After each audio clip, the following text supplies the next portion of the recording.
اليوم جيت معكم احلى واروع سفنج في العالم. 2 كيسان الاولى تاع الماء، بسم الله.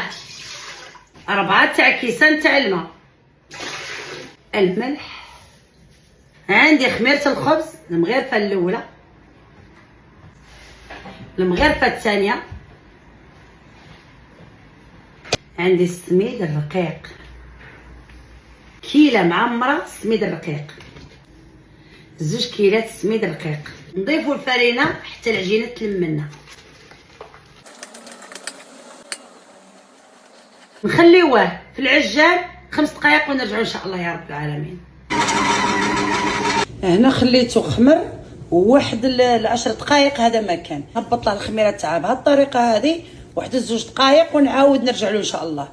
نخلي من الزيت هكا،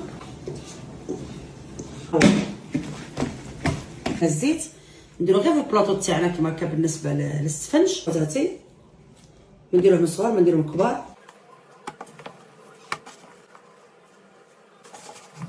طيبوا 2 حبات، تقطعوا 2 حبات. يا خواتاتي نخليوها هنايا. شويه تاع الزيت هكا، الزيت هنا خواتاتي درت المقله قليل من الزيت، وهنا غادي نكثر الزيت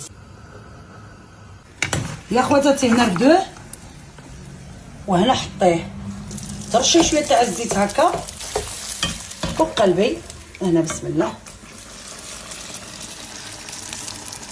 تجبدي هاك بهاد الطريقه هذه، هاد الطريقه تاع الطنجره، ودير له هكا وتخليه، وهنايا تخليه يطيب على خاطره.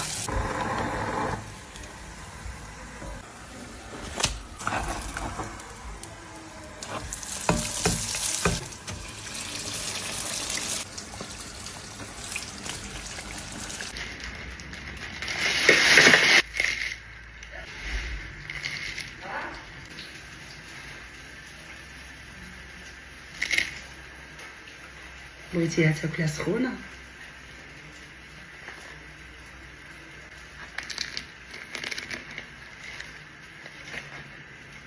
سلام.